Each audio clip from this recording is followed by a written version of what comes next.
तो और बच्चों, जैसा कि मैंने आपको कहा था कि मैं सिलेबस पे चर्चा नाम से आपको सिलेबस के बारे में जानकारी दूंगा कि मैं मैथ और साइंस का जो फिजिक्स और केमिस्ट्री पढ़ाने की मैंने बात कही थी, उसमें मैं आपको क्या क्या पढ़ाऊंगा। तो बच्चों, जैसा कि आप लोग देख चुके होंगे सिलेबस पे चर्चा #सीरीज 1 करके, जिसमें मैंने आपको मैथ्स के सिलेबस के बारे में बताया था। तो हम आ गए हैं सिलेबस पे चर्चा #सीरीज 2 लेकर, जिसमें मैं आपको फिजिक्स और केमिस्ट्री का कौन कौन चैप्टर हम आपको पढ़ाएंगे उसके बारे में जानकारी देने के लिए। तो चलो यार, वीडियो शुरू करने से वीडियो शुरू करने से पहले आप लोग को एक काम करना होगा। काम क्या है? वही काम है भाई, जाओ इस वीडियो को देखो और लाइक करो, चैनल को सब्सक्राइब करो, बेल आइकन को हिट करो और अपने दोस्तों के बीच इस चैनल को शेयर करो। तो चलिए बच्चों, हम इसी के साथ शुरू करते हैं आपका ये सिलेबस पे चर्चा #सीरीज 2 वीडियो। तो बच्चों देखिए, हम यहाँ पे आपका फिजिक्स के सिलेबस के बारे में बात करने वाले हैं। तो जैसा कि आप लोगों ने अभी तक कोई ना कोई डिफरेंस बुक अपना देखा ही होगा यार। तो उसमें पहला चैप्टर क्या था? लाइट था। लाइट के बारे में हमको 10th क्लास में स्टडी करनी है। और देखो यार, मैंने लाइट को जो मेजर टॉपिक्स है, वैसे तो लाइट में बहुत सारे टॉपिक्स हमें कवर करना होगा, लेकिन उसमें जो मेजर टॉपिक्स होंगे, पहला टॉपिक हम रिफ्लेक्शन ऑफ लाइट, जिसे हिंदी मीडियम वाले बच्चे प्रकाश का परावर्तन के नाम से जानते होंगे।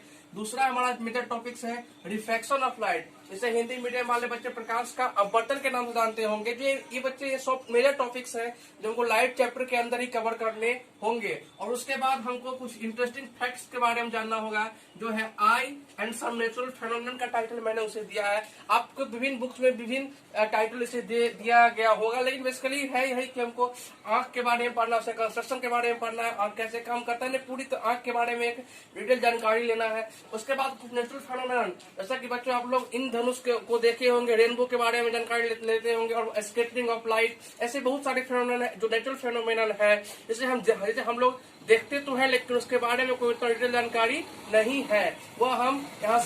और बच्चों, तब हम लाइट कंप्लीट करने के बाद सेकेंड चैप्टर पे आएंगे, जो कि हमारा इलेक्ट्रिक करंट है। करंट से तो सभी आदमी परिचित हो गए ही ना यार। उसी के बारे में हमको पढ़ना है, विद्युत धारा के बारे में, कि how we generate electric current, और ये पूरी तरह से करंट क्या होता है, करंट के बारे में बहुत सारी चीज पढ़ना है यार। और बहुत ये सारी की सारी चीज मैं समझता हूँ कि नया टर्म ही आप लोग के लिए होगा, तो निश्चित तौर पर ये काफी इंटरेस्टिंग वीडियो होगा। और जब हम इलेक्ट्रिक करंट कंप्लीट कर लेंगे बच्चों, तो फिर हम लोग पढ़ेंगे मैग्नेटिक इफेक्ट ऑफ करंट, जिसे हिंदी मीडियम वाले बच्चे विद्युत धारा का चुंबकीय प्रभाव टाइटल के नाम से जानते होंगे। या हो सकता है बच्चों, देखो यार, मैं ये नहीं कर रहा हूँ कि जो टाइटल मैं यहाँ पे दे रहा हूँ वही टाइटल आपकी बुक में भी होगा। हो सकता है आपकी रेफरेंस बुक में अलग अलग टाइटल दिया गया होगा, लेकिन बात यह है कि जो भी टॉपिक होगा, और टॉपिक यही है मैग्नेटिक इफेक्ट ऑफ करंट। उसके बाद और इसको कम्प्लीट करने के बाद हम लोग जाएंगे सोर्स ऑफ एनर्जी। फिर वही बात, बहुत ही छोटू सा चैप्टर है बच्चों ये, और इसे आप लोग, मैं समझता हूँ कि सोशल साइंस में 6, 7, 8 क्लास में आई थिंक आप लोगों ने कहीं ना कहीं जरूर पढ़ा होगा। वैसे जब हम इस चैप्टर को पढ़ेंगे तब आपको ये बात बहुत ही अच्छे से क्लियर होगा। लेकिन छोटू है तो क्या है यार, ऑब्जेक्टिव का जमाना है, कहीं ना कहीं 1-2 क्वेश्चन आ जाएगा तो फिर हम छोड़ेंगे क्यों, इसको भी हम जरूर कवर करेंगे। बच्चों, फिजिक्स का सिलेबस का चर्चा करने के बाद अब हम लोग केमिस्ट्री की ओर चलते हैं, जिसमें केमिस्ट्री में नहीं क्या साइंस शास्त्र में क्या क्या हमको पढ़ना है।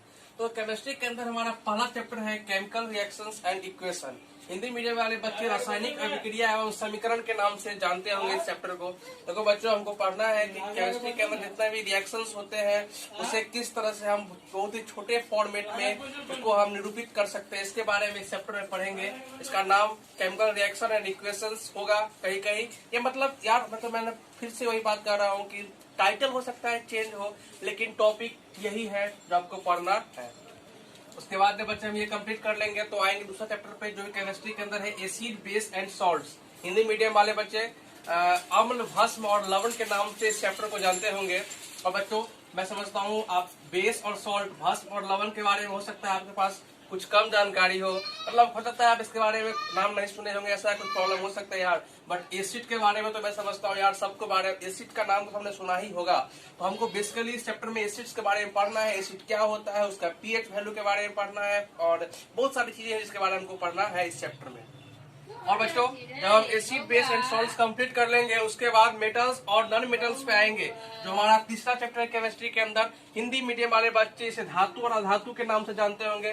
देखो बच्चों, धातु और अधातु ये दोनों ही चीज हमारे लिए बहुत ही उपयोगी है, जिसको हम डिटेल जानकारी इस चैप्टर में लेंगे जब मैं आपको पढ़ाऊंगा। तो आगे बढ़ते हैं और अगला चैप्टर मेरा क्या है, कार्बन एंड इट्स कंपाउंड। देखो यार, हिंदी मीडियम वाले बच्चे कार्बन और इसके यौगिक के नाम से जानते होंगे आप इस चैप्टर को।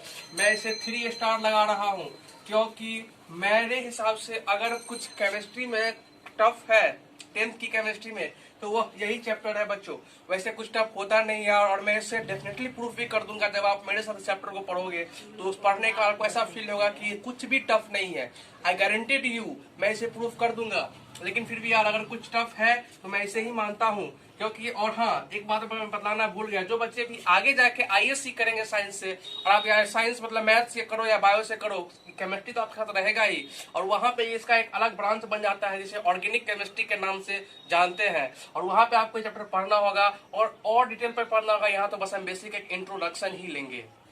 और बच्चों जब हम इसको कंप्लीट कर लेंगे कार्बन और एंड इट्स कंपाउंड, उसके बाद हमारा एक नया चैप्टर आएगा, इसका नाम है periodic classification of element. Hindi medium वाले बच्चे तत्वों का आवर्त वर्गीकरण के नाम से जानते होंगे। और यह भी बहुत ही इंटरेस्टिंग फैक्ट्स का हम डिस्कस करेंगे। आपको बेसिकली चैप्टर को याद करना, ये इसको याद ही करना होगा पूरा का पूरा चैप्टर को।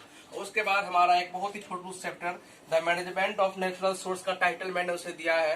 हिंदी मीडियम वाले प्राकृतिक संसाधनों का प्रबंधन के नाम से चैप्टर को जानते होंगे बच्चों। और ये बहुत ही छोटा चैप्टर है और मैं इसके बारे में फिर से वही बात कहूंगा जैसे मैंने फिजिक्स में कहा था, वहां पे था ना एनर्जी, सोर्स ऑफ एनर्जी के बारे में, जो कि आप लोगों ने आई थिंक ज्योग्राफी में पढ़ चुके होंगे अपने पिछले क्लासेज में। उसी प्रकार से ये भी है, हालांकि कुछ ना कुछ नया इन्फॉर्मेशन मिलेगा ही बच्चों, ऑब्वियस सी बात है यार, 10th बोर्ड का पढ़ाई कर रहे हो। लेकिन फिर तो ये बात है कि यहाँ पे भी छोटू चैप्टर है और कुछ ज्यादा इंटरेस्टिंग है नहीं। जो भी आपको मेजर चीज पढ़ने होंगे केमिस्ट्री के अंदर वो आप इसे पहले ही पढ़ लोगे। यानी कि ये जो है chemical reactions, acid base, metal non metal, carbon compound, the periodic classification of element. उसके बाद ये आप इंटरेस्टिंग टॉपिक है यार, इसको भी हम कवर कर लेंगे। तो डेफिनेटली यार चलो यार, इसी के साथ हमारा सिलेबस पे चर्चा जो हमारा सीरीज था उसका हैशटैग सीरीज 2 भी कंप्लीट हुआ। यानी कि हमारा पूरा सिलेबस पे चर्चा जो हमारा सीरीज था वह यहाँ पे कंप्लीट होता है। और आपके साथ नेक्स्ट लेक्चर में मिलेंगे रियल नंबर के एक बहुत ही खूबसूरत सा लेक्चर के साथ। तब तक के लिए बेस्ट ऑफ लक।